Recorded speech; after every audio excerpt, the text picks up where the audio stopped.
जोहार। आज काफ़ी दिनों बाद लाइव पेज से जुड़े हैं, चूँकि मामला अत्यंत मार्मिक, अत्यंत दुखद और पीड़ादायक है। जैसा कि आप सबों को सूचना मिली होगी कि आज हजारीबाग जिला अंतर्गत मांडू विधानसभा के चुरचू प्रखंड के एक गांव में 6 लोगों की मौत हाथी के द्वारा कुचलने से हो गई थी, जिसमें एक ही परिवार के 4 लोग, एक पिता, एक उस पिता की पुतोहू, एक बुजुर्ग कह सकते एक बुजुर्ग, उनकी पुत्रवधू और उस पुत्रवधू के 2 छोटे बच्चे। एक परिवार के 4 लोगों की मौत हो गई हाथी के कुचलने से, और बगल में 2 लोगों की, यानी एक घटना में 6 लोगों की जानें चली गई हाथियों के उत्पात के कारण, हाथियों के तांडव के कारण। लेकिन प्रश्न ये है कि राज्य सरकार और सिस्टम कर क्या रहा है? क्या ये गरीब लोग टैक्स पेयर नहीं हैं, इसीलिए संख्या बढ़ती जाएगी मौतों की? आप कहते हैं हम एक बेहतर राज्य बनाएंगे। बेहतर राज्य एक विजन से बनता है माननीय मुख्यमंत्री महोदय। जब एक मौत हो चुका था उसी समय सिस्टम को इतना दुरुस्त कर देना चाहिए था कि अगली बार घटना ना घट पाए। तो मुझे लगता है ये बहुत ही चिंता का विषय है। और तुरंत सूचना मिली, हम सुबह गए, क्योंकि हम क्षेत्र में ही थे, आसपास थे, तो हम चुरचू गए, परिजनों से मिले, उन्हें सांत्वना देने का कार्य किया। डीएफओ तथा अन्य बीडीओ समेत अन्य पदाधिकारियों से हमारी टेलीफोनिक बातचीत हुई। उन्हें मैंने स्पष्ट कहा कि जिस क्षेत्र में हाथियों के जाने की सूचना मिल रही है, आप उसमें लोगों को, अपनी टीम को अलर्ट करिए, लोगों अपनी टीम को वहां पर गश्ती दल को भेजिए, उन्हें मॉनिटरिंग करने बोलिए, और जब तक क्षेत्र में हाथी बने हैं तब तक लोगों से भी अपील करते रहिए और उनकी सुरक्षा करिए। लेकिन फिर सुन रहे हैं, वहां से जैसे ही आए 2 लोगों का जान चला गया। तो वही ये आश्चर्यजनक है, जब सुबह 6 लोगों की जान जा चुकी है और वहीं 2 किलोमीटर के बाद फिर शाम को 2 लोगों की जान चली जाती है, तो बिल्कुल आज मैंने संदेह हो रहा है कि आम व्यक्ति को जीने का अधिकार है कि नहीं। जो भारत का संविधान हमें राइट टू लाइफ की बात करता है, जो सबके लिए जीने का अधिकार है, तो उसमें जो लोग अमीर नहीं हैं, जो लोग गरीब हैं, लाचार हैं, मजदूर किस्म के हैं, किसान किस्म के हैं, उनको जीने का हक है या नहीं है? अगर है तो सुबह 6 लोगों की जान जा चुकी थी, तो रात को 2 लोगों की जान जाने का इंतजार क्यों किया गया? सिस्टम वहां क्या कर रहा था? और सबसे आश्चर्यचकित बात यह है कि हमें लगता है कि पिछले 3 महीनों में जो क्षेत्र है आपका गोमिया, मांडू, मतलब ये आसपास का ही क्षेत्र, एक पार्टिकुलर क्षेत्र है जहां पर लगभग आज की अगर शाम के 2 लोगों की मृत्यु की बात करें तो 39 लोगों की मृत्यु हो गई। 39 लोग एक बहुत बड़ा नंबर होता है। लोगों की जान, इतनी मात्रा में लोगों की जान चली गई। और आश्चर्यजनक बात है कि सरकार इस पर कोई चर्चा नहीं, माननीय मुख्यमंत्री ने कोई संज्ञान नहीं लिया, ना ही माननीय मुख्यमंत्री महोदय ने कभी किसी को एक आपातकाल बैठक बुलाई है, कोई भी एक बैठक बुलाया होता कि मतलब इसका मतलब है कि वो गंभीर नहीं है इन चीजों को लेकर। ये बड़ा दुर्भाग्य का बात है कि एक के बाद 39 लोगों की जान महज कुछ महीनों के अंतराल में हाथियों के द्वारा कुचलने से जा चुकी है। और आज तो बड़ा ही माने बहुत ही मर्माहत करने वाला बात है कि एक परिवार के 4 लोग मर गए। एक परिवार के सोच के देखिए, रूह कांप उठेगी। एक परिवार, एक गरीब परिवार, उसके 4 लोग, 4 सदस्य, 2 छोटे बच्चे, एक महिला और उस महिला के ससुर जी, और जो 2 बच्चे थे उस महिला के बच्चे थे, यानी एक परिवार के 4 लोग मर गए। और शाम को फिर उसी क्षेत्र में 2 लोग फिर हाथियों के उत्पात से मारे गए। अब सवाल यह बनता है कि सिस्टम कहां है?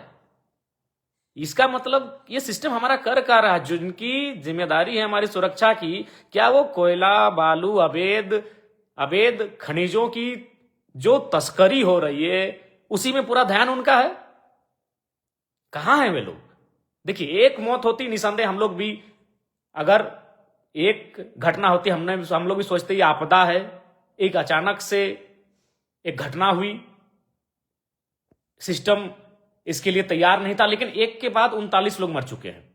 तो इस पर अगर आप बात नहीं करेंगे तो बड़ा विचित्र बात है। एक अगर घटना घटती तो निसंदेह हम लोग कहते हैं कि भाई चलिए यह आपदा थी और होनी को अचानक हो गई, लेकिन सवाल यह है कि एक के बाद एक 39 लोगों की जान जा चुकी है। आज 8 लोगों की जान गई केवल चुरचू क्षेत्र में। चुरचू जो हजारीबाग जिले का एक छोटा सा ब्लॉक है, उसी क्षेत्र के एरिया में 8 लोगों की जान चली गई हाथी के कुचलने से। आज से ठीक हमें लगता है एक सप्ताह पहले, आज से ठीक एक सप्ताह पहले गोमिया प्रखंड का जो ललपनिया और महुआ टांड का जो क्षेत्र पड़ता है, वहां एक परिवार का 3 और शायद कुल 5 लोगों की जान 1-2 दिन में चली गई थी। यानी महज एक कह सकते हैं एक दिन 5 लोगों की और आज 8 लोगों की जान चली गई। ये बहुत ही पीड़ादायक है, ये बहुत ही कष्टकारी है, ये बहुत ही मर्माहत करने वाली बात है। और उसके बाद भी सरकार मौन है। कोई ठोस चर्चा नहीं, कोई गंभीरता के साथ कोई बैठकें नहीं, कोई उस विषय पे बात नहीं करना चाहता है। तो वही हमें कभी कभी मुझे ये लगता है, निजी तौर पर मुझे ये लगता है कि शायद वे लोग टैक्स पेयर नहीं है। मैं गया था उन गांवों में, अत्यंत निर्धन परिवार के लोग हैं। हमें लगता है कि हाथी उनके घरों को तोड़कर उनके घर घुस गया था, यानी गरीब लोग हैं। और गरीब लोग मर गए, कोई बोलने वाला नहीं। आश्चर्यचकित बात, वहां कोई उस क्षेत्र का जो क्षेत्र है, वहां के विधायक सांसद तो मतलब नैतिकता भी नहीं समझते कि वहां जाकर कम से कम उन लोगों से मिल लिया जाए। माननीय मुख्यमंत्री कुछ दिन पहले अपने विवाह की सालगिरह के लिए रजरप्पा मंदिर आए थे, और रजरप्पा से ठीक सटा हुआ है आपका गोमिया प्रखंड का वो हिस्सा जहां 5 लोगों की जान, जिसमें एक परिवार के 3 लोगों की जान चली गई थी हाथी के कुचलने से। वहां तक जाने का उन्होंने सामर्थ्य नहीं जुटाया। बड़ा आश्चर्यचकित है। आपको याद होगा एक डीएसपी बागमारा क्षेत्र में घायल हुए थे, माननीय मुख्यमंत्री महोदय ने उनको टेलीफोन किया था। बहुत अच्छी पहल थी, मैं उनके उस पहल की सराहना करूंगा कि भाई एक पुलिस का पदाधिकारी घायल हुआ था, मुख्यमंत्री ने उन्हें टेलीफोन किया, वीडियो कॉल में उनसे बात किया, उनको हौसला दिया कि चलिए आप हिम्मत मत हारिए। ये बड़ा अच्छा कदम था इस राज्य के मुखिया का, माननीय मुख्यमंत्री का। लेकिन एक गरीब व्यक्ति पर जब यही सब चीजें आती हैं, एक के बाद एक 39 लोग मर गए, तो कोई चर्चा नहीं, कोई विजिट नहीं। सबसे पहला बात तो विभाग को स्वयं मुख्यमंत्री रखे हैं, कोई टीम नहीं उनके दिशा निर्देश से कि मुख्यमंत्री के दिशा निर्देश से ये टीम यहां पर मिलने के लिए आई है। बड़ा आश्चर्यचकित, मतलब ये हो क्या रहा है इस राज्य में। इस राज्य के इस ब्यूरोक्रेट्स को इतना तो छूट नहीं मिलना चाहिए था मुख्यमंत्री महोदय। ये सभी जानते हैं, राज्य के एक एक आदमी जानता है, लेकिन बोलना नहीं चाहता है। क्या करेगा बोल के? आप जो शिकायत करते हैं कि माने एनडीए की सरकार जिस प्रकार से लोगों पे माने बोलने का फ्रीडम ऑफ स्पीच वो प्रतिबंधित कर रही, राज्य में भी सब जानते हैं कि आपके ब्यूरोक्रेट्स, आपके लोग कर क्या रहे हैं, आपके सरकारी महकमे के लोग जिनको जिम्मेदारी मिली वो कर क्या रहे हैं। अरे भाई, अब तो कम से कम कोयला बालू का धंधा को बोलिए, कुछ दिन उन लोग छोड़े। जो रात भर वे लोग टॉर्च लगा लगा के जो पार कर रहे हैं, इन सब चीजों को छोड़े। ये सबको जानकारी है कि राज्य में कहां क्या हो रहा है, नहीं हो रहा है। सब लोग मौन बैठे हैं क्योंकि नहीं चाहता है कि हम लफड़े में पड़े। और आज एक के बाद एक 39 लोगों की जान चली गई हाथियों के कुचलने से। आज तो माने बहुत ही निंदनीय है कि 8 लोगों की जान गई एक दिन में, एक ही क्षेत्र में, एक पार्टिकुलर क्षेत्र में। अगर पूरे राज्य में भी 8 लोग मारे जाते तो चलिए कहते भाई ये पूरे राज्य में एक पार्टिकुलर क्षेत्र में। और अभी सुबह मारे गए, वो सुबह हाथियों के उत्पात के कारण उनकी मृत्यु हुई, और फिर शाम को। तो अब सवाल यह बनता है आपका सिस्टम क्या कर रहा था, आपका डीएफओ क्या कर रहा था, आपका जिला प्रशासन क्या कर रहा था, आपके पदाधिकारी क्या कर रहे थे। यह बहुत बड़ा सवाल बनता है। एक घटना घटती, कोई भी समझ सकता है कि भाई इसमें सरकार, सिस्टम, विभाग, पदाधिकारी क्या करेंगे। अचानक से घटना घटा, अचानक से उनका हाथियों का आक्रमण हुआ। 3 महीने से आक्रमण हो रहा है, 3 महीने से। गोमिया में एक दिन में 5 लोगों की जान चली गई, जिसमें एक परिवार के 3 लोग थे। तो क्या मतलब वो बड़ा हमको तो समझ में नहीं आ रहा है कि ये लोग गरीब का तबके के लोग हैं, इसलिए इसमें किसी को दिलचस्पी नहीं है इनकी जान बचाने को लेकर या पर इस पर चर्चा करने को लेकर। यही तो लग रहा है कि शायद ये टैक्स पेयर नहीं है। आश्चर्यजनक है। और बिल्कुल लोगों का मानना है कि एक टीम है हाथियों का, कोई ऐसा नहीं कि अलग अलग टीम है, एक टीम है हाथियों का, और हाथियों का जो टीम है एक ही को टीम है। आप चाहें, कोई भी सिस्टम अगर चाहेगा, अगर उनको लगता है कि गरीबों की जान बचनी चाहिए तो कोई भी तुरंत उनको अपनी गिरफ्त में ले लेगा। भाई 39 लोगों की जान अगर लगातार एक ही टीम के हाथी लोग ले रहे हैं तो उन हाथियों को भी पागल घोषित कर देना चाहिए सरकार को। जो भी प्रक्रियाएं हैं उनके तहत उन हाथियों को भी पागल घोषित कर देना चाहिए। हम हाथी को बचाने के क्रम में 39 लोगों की जान गंवा चुके हैं, यह कतई बुद्धिमानी नहीं है। लेकिन हमें सबसे बड़ा आश्चर्य यह लग रहा है कि 39 लोगों की मौत के बाद भी राज्य सरकार मौन है, बिल्कुल मौन है। आज हम बात करके आए, हम डीएफओ से स्पष्ट बात किए, हजारीबाग डीएफओ से, कि भाई आप रात भर मॉनिटरिंग करिए, अपनी टीम को भेजिए, जो लोग हैं उन क्षेत्रों में उनको किसी दलान छत में रहने बोलिए। हम भी खुद वहां के नौजवानों को बोल के आए कि लाइट की व्यवस्था, पदाधिकारी को निर्देशित करके आए थे कि यहां लाइट की व्यवस्था करिए, और जो ऊंचे नहीं होता तो सरकारी भवन जैसे विद्यालय हो गया, स्वास्थ्य केंद्र हो गया, आंगनबाड़ी का केंद्र हो गया, वहां ऊपर में रखें। चूंकि अभी कंडीशन ये है, जिन लोगों, चूंकि बहुत सारे लोग नहीं जान रहे हैं, आप जान लीजिए कि घरों के अंदर से हाथी घर को तोड़ के और अपने सूंड से खींचकर बाहर ला रहे और मार रहे हैं। अगर किन्हीं को लगता है कि घर के अंदर है माने सेफ है, नहीं, घर के अंदर वो हाथी क्या कर रहे हैं, तोड़ दे रहे हैं। और हो क्या रहा है, उनके साथ एक छोटा बच्चा भी, एक दो छोटा बच्चा है। बड़ा हाथी चूंकि घर में घुस नहीं पा रहा तो छोटा बच्चा को भेज रहा है घर घुसने के लिए, और वो छोटा बच्चा सूंड में है, उसको पकड़ के बाहर ला रहा है और मार दिया जा रहा है। ऐसा लग रहा है कि हाथी शायद कोई प्रतिशोध ले रहे हैं लोगों से, ऐसा लग रहा है कि हाथी का झुंड कोई बदला ले रहा है इंसानों से। तो वही आश्चर्यजनक है।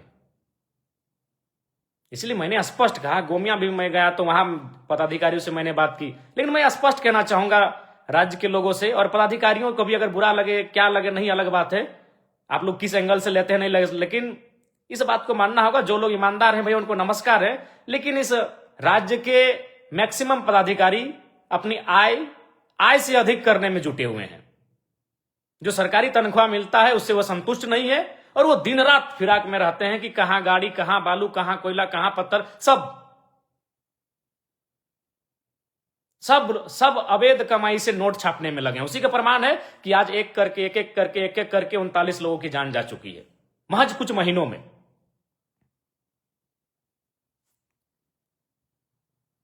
आश्चर्यजनक, घोर आश्चर्यजनक कि हमारा सिस्टम कर क्या रहा है। अरे भाई नहीं है आपके पास तो महीनों से लगातार ये वारदात हो रही है, यानी आप चाहते ही नहीं कि इन चीजों को रोका जाए। घोर आश्चर्यजनक है। अतः मैं इस लाइव सेगमेंट के माध्यम से, लाइव सेक्शन के माध्यम से मैं तमाम मीडिया बंधुओं से भी अनुरोध करूंगा भाई कि कम से कम गंभीरता पूर्वक इन विषयों को हाईलाइट करिए। एक दिन में 8 लोगों का जीवन चला गया है।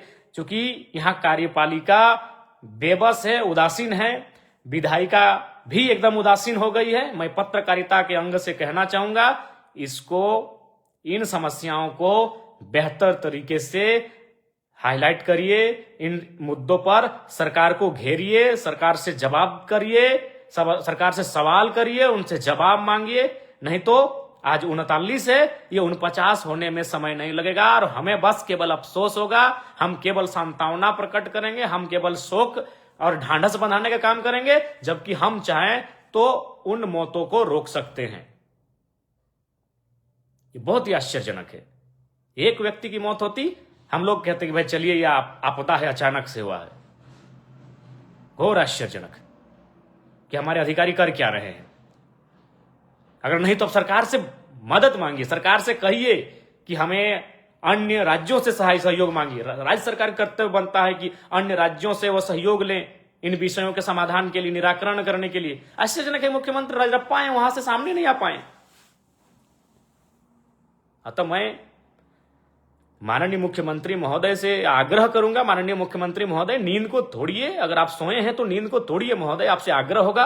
और हाथी जो इस राज्य में उत्पात मचा रहे हैं, लगातार उत्पात मचा रहे हैं हाथी, संज्ञान लीजिए, एक आपातकालीन बैठक बुलाइए, सभी पदाधिकारियों को, संबंधित पदाधिकारियों को बुलाइए और एक रूपरेखा तैयार करने के बाद उन्हें निर्देशित करिए कि मौतों के तांडव को रोक लिया जाए, मौतों के तांडव को रोक लिया जाए। यह बहुत ही दुर्भाग्य की बात है। और साथ ही मैं सभी मृतकों को श्रद्धांजलि अर्पित करूंगा, उनके परिवार को साहस मिले, मैं ये प्रार्थना करता हूं। बाकी राज्य की जनता, जरूर आप इस विषय पर, मौतों के इस तांडव पर अपनी सरकार से जरूर सवाल पूछेंगे।